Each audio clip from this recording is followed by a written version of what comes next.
एक IAS officer अपनी सहेली की शादी में जा रही थी।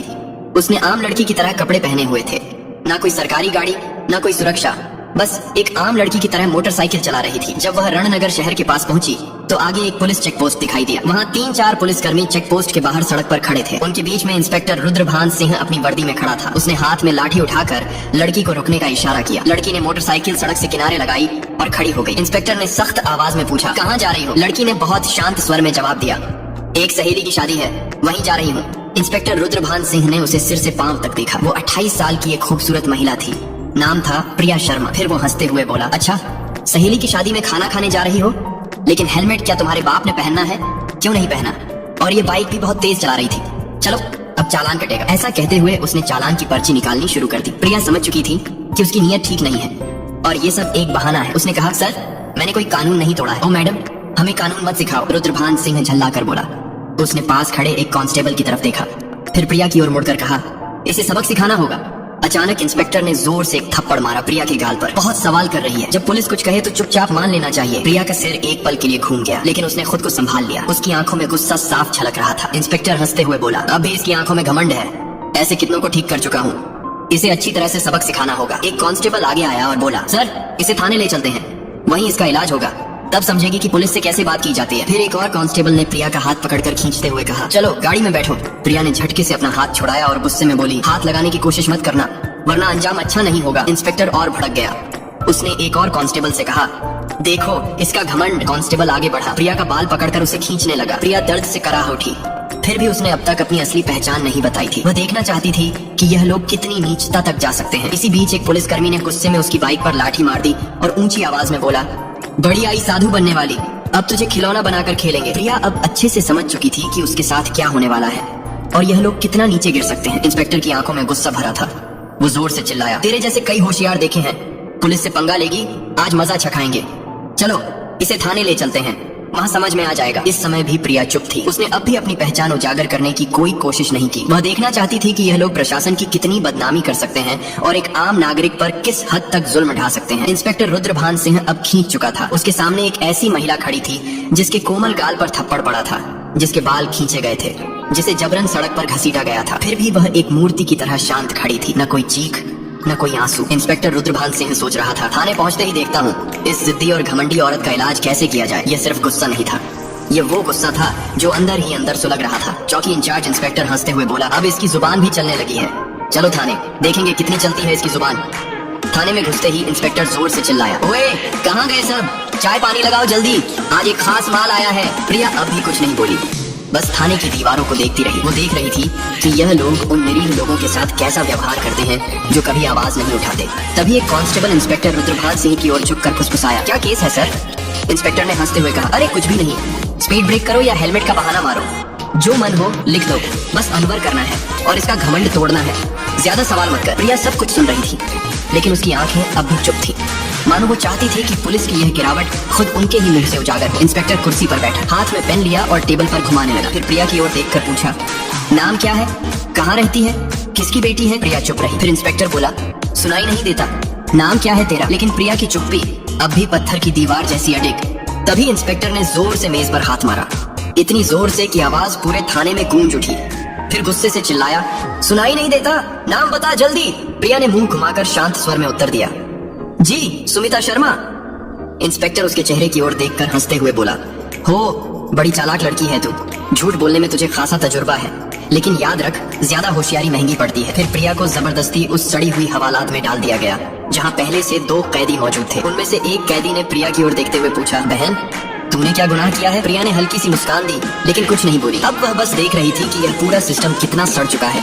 अगर एक आईएएस को बिना वजह अंदर किया जा सकता है तो आम आदमी की हालत तो सोच पाना भी मुश्किल है। अब वह उस कोठरी के कोने में बैठी थी, सब कुछ देख रही थी, सुन रही थी और हर एक हरकत को समझ रही थी। उधर इंस्पेक्टर रुद्रभान सिंह एक झूठी रिपोर्ट बना रहा था। उसने आदेश दिया, इसके ऊपर चोरी और ब्लैकमेलिंग का केस ठोक दो, और फाइल पर हाथ मारते हुए बोला, चलो जल्दी। एक कांस्टेबल ने हिचकते हुए पूछा, लेकिन सर बिना सबूत?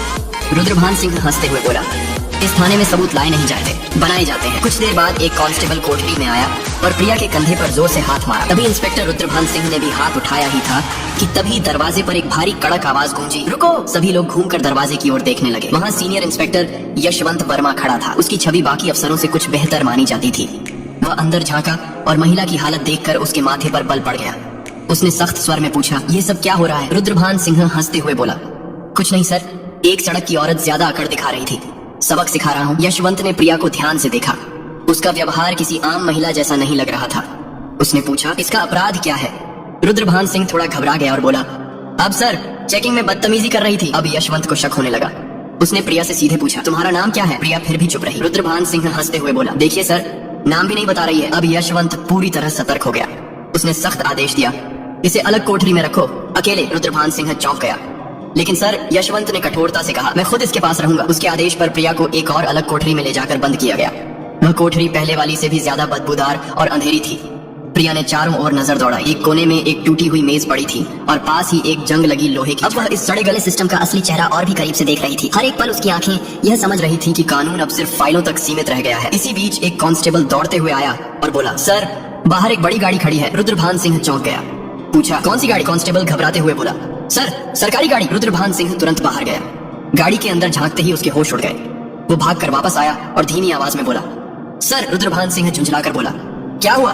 कौन आया है? कांस्टेबल कांपते हुए बोला, सर कमिश्नर साहब आए हैं। रुद्रभान सिंह का चेहरा पड़ गया। सीनियर इंस्पेक्टर यशवंत वर्मा भी सतर्क हो गया। अब मामला सीधे ऊपर तक पहुंच चुका था। कमिश्नर साहब थाने में दाखिल हुए। उनकी आंखों में गुस्सा साफ झलक रहा था। उन्होंने रुद्रभान सिंह की ओर देखकर सख्त स्वर में पूछा, इंस्पेक्टर रुद्रभान सिंह, ये क्या तमाशा चल रहा है यहाँ? रुद्रभान सिंह घबरा गया और बोला, कुछ नहीं सर, एक छोटा सा केस है बस। कमिश्नर साहब ने टेबल से फाइल उठाई और ध्यान से पढ़ने लगे।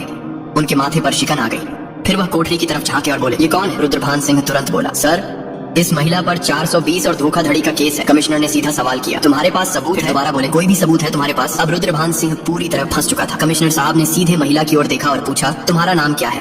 और तभी पहली बार प्रिया शर्मा ने हल्की सी मुस्कान दी और कहा, IAS प्रिया शर्मा। थाने में एकदम सन्नाटा छा गया। हर चेहरा पीला पड़ गया। रुद्रभान सिंह के हाथ पांव कांपने लगे। बाकी सभी कांस्टेबल हैरान होकर एक दूसरे की ओर देखने लगे। रुद्रभान सिंह के पैरों तले जमीन खिसक गई। जिस महिला को वह एक मामूली अपराधी समझ रहा था, वह थी वही अधिकारी जो पूरे जिले की प्रशासनिक व्यवस्था संभालती थी। वह कोई आम औरत नहीं थी, वह थी स्वयं IAS प्रिया शर्मा। जिस महिला को सड़क पर घसीटा गया था, जिसके बाल खींचे गए थे, जिसे थप्पड़ मारा गया था। जब यह सच्चाई सबके सामने आई, पूरे थाने में हड़कंप मच गया। सभी कांस्टेबल्स स्तब्ध हो गए।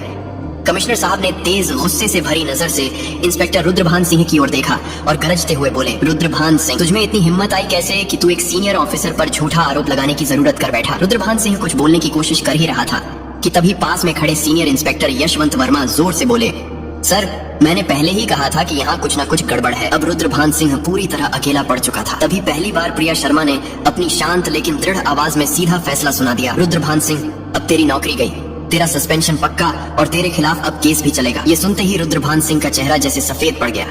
सांस अटकने लगी। बाकी पुलिसकर्मी भी उससे नजरें चुराने लगे। यशवंत वर्मा ने तुरंत आदेश दिया, हवलदार साहब इसे पकड़ो और लॉकअप में डालो। लेकिन तभी रुद्रभान सिंह ने अपनी जेब से एक मुड़ा हुआ कागज निकाला और मुस्कुराते हुए बोला, रुको मैडम, ये पहले देख लो, फिर जो करना हो कर लेना। उसने कागज आगे बढ़ाया। कमिश्नर और प्रिया दोनों की नजरें एक साथ उसकी ओर गई। रुद्रभान सिंह बोला, यह लो मेरा ट्रांसफर ऑर्डर। 3 दिन पहले ही मेरा तबादला हो चुका है। अब चाहे तुम जितना भी गुस्सा करो, मुझे नौकरी से नहीं निकाल सकती। पूरे थाने में फिर एक बार सन्नाटा छा गया। प्रिया ने वो कागज हाथ में लिया और ध्यान से पढ़ा। कमिश्नर ने यशवंत वर्मा की ओर तीखी नजर डालते हुए कहा, जाओ देखो ये कागज असली है या सिर्फ दिखावा? यशवंत ने कंप्यूटर रिकॉर्ड खंगाला और फिर सिर उठाकर बोला, सर यह असली है, लेकिन अब तक इसने नए इंस्पेक्टर को चार्ज नहीं सौंपा है।